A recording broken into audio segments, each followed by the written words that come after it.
What does a realistic path to a world with no war look like for the human race?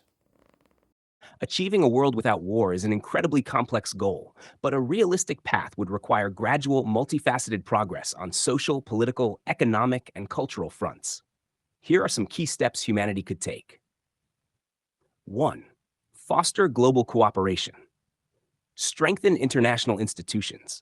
Enhance the role and effectiveness of the United Nations, regional alliances, and other global organizations to mediate conflicts and promote diplomacy. Promote shared goals. Prioritize global challenges like climate change, poverty, and pandemics, encouraging nations to work together toward common interests rather than competing militarily. 2. Address root causes of conflict. Reduce inequality. Economic disparities often lead to instability and war. Fairer distribution of resources and opportunities can reduce grievances that fuel conflicts. Promote education. Encourage access to quality education worldwide, emphasizing critical thinking, empathy, and conflict resolution skills. Resolve historical grievances. Acknowledge and address injustices from colonialism, territorial disputes, or ethnic conflicts to prevent them from boiling over into violence. 3. Strengthen democratic and inclusive governance. Support good governance. Corruption, authoritarianism, and weak institutions can lead to war. Supporting democratic systems and the rule of law reduces the likelihood of internal and external conflicts. Empower marginalized groups. Ensure that all voices, especially those of minorities and vulnerable populations, are heard in decision making processes. 4. Limit military capabilities and arms proliferation. Disarmament efforts gradually reduce the stockpiles of nuclear, biological, and chemical weapons while promoting strict arms control treaties. Shift military budgets. Redirect military spending toward education, healthcare, and sustainable development. 5. Cultivate a culture of peace. Promote intercultural understanding. Use education, media, and public campaigns to foster empathy and tolerance across cultures and religions. Champion nonviolence.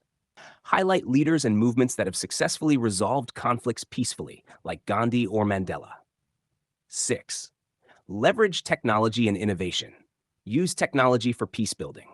Employ artificial intelligence, data analytics, and other tools to predict conflicts and mediate disputes early. Control harmful technologies. Regulate advancements like autonomous weapons to prevent new forms of warfare. 7. Establish robust conflict resolution mechanisms. Early warning systems. Develop international mechanisms to detect and address potential conflicts before they escalate. Local peace building. Support grassroots efforts to build peace within communities, particularly in conflict prone regions. 8. Encourage individual responsibility. Promote grassroots advocacy.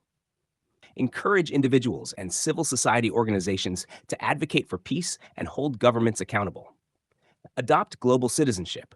Instill a sense of shared humanity, emphasizing that war harms everyone in the long term. 9. Phase out economic incentives for war. Reform defense-related economies. Transition industries reliant on military production toward peaceful and sustainable industries. Combat resource exploitation. Reduce the role of resource competition, e.g., oil, water, in fueling wars through sustainable practices and equitable agreements. Challenges to overcome. Despite these measures, achieving a world without war faces significant hurdles. Human nature, aggression, competition, and tribalism are deeply ingrained in human psychology. Power dynamics. Powerful nations and elites often benefit from maintaining military dominance. Unpredictable events, resource scarcity, climate disasters, or ideological movements can destabilize progress. Conclusion. While a completely war-free world might be an ideal that takes centuries, incremental progress can dramatically reduce the frequency and severity of conflicts. The key is to align global efforts around peace building, equity, and shared prosperity, gradually replacing the conditions that make war seem inevitable with those that make peace sustainable. Would it be easier to create a world without war if humans fundamentally changed their nature? Yes, fundamentally changing human nature could make creating a world without war easier, but it raises profound ethical and practical questions. Here's an exploration of the idea. Why human nature matters. 1. Aggression and tribalism. Humans evolved with tendencies toward aggression and tribalism, which were advantageous for survival in early societies. These instincts often manifest in modern conflicts, where groups compete for resources, power, or identity. Without these tendencies, the impulse to resort to violence to resolve disputes or assert dominance could diminish. 2. Fear and mistrust. Fear of the other often fuels conflicts. A fundamental shift toward empathy and trust could reduce the likelihood of wars driven by prejudice or paranoia. 3. Desire for power. Many wars stem from ambitions for power or control. Changing human motivations to prioritize collaboration over competition might help eliminate such conflicts. What changing human nature might look like. 1. Genetic or biological alteration.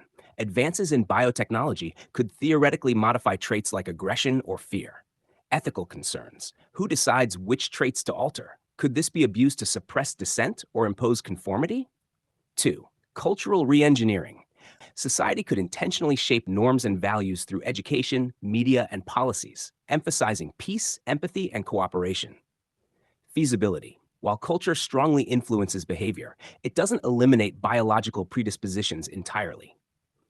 3. Technological augmentation, using AI or neural implants to regulate emotions or encourage peaceful behavior.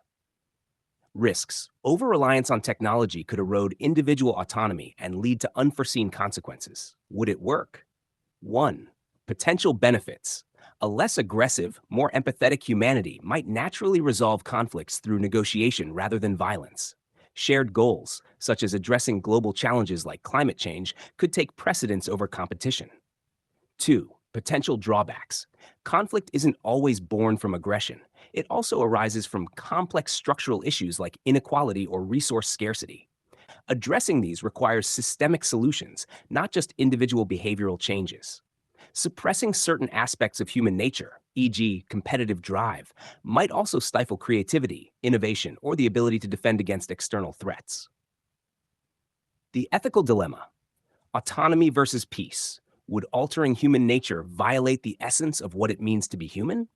A peace enforced through fundamental changes might feel artificial or totalitarian to some. Diversity of thought. Human nature includes both destructive and constructive tendencies. Risking the loss of this balance might lead to unintended consequences. An alternative perspective. Rather than changing human nature, focusing on creating systems and environments that mitigate the destructive tendencies of humanity might be more practical and ethical. 1. Education. Teach empathy, conflict resolution, and global citizenship from an early age. 2. Institutions. Build robust systems that incentivize cooperation and penalize aggression. 3. Technology for mediation. Use AI and data analytics to prevent conflicts and encourage peaceful solutions. Conclusion. While changing human nature might theoretically make a war-free world easier to achieve, it is not a panacea. Humanity's capacity for war is intertwined with traits like creativity, ambition, and resilience. A more realistic path might involve addressing systemic causes of war while fostering cultural and institutional norms that promote peace. This approach respects the complexity and diversity of human nature while working to create a more harmonious world.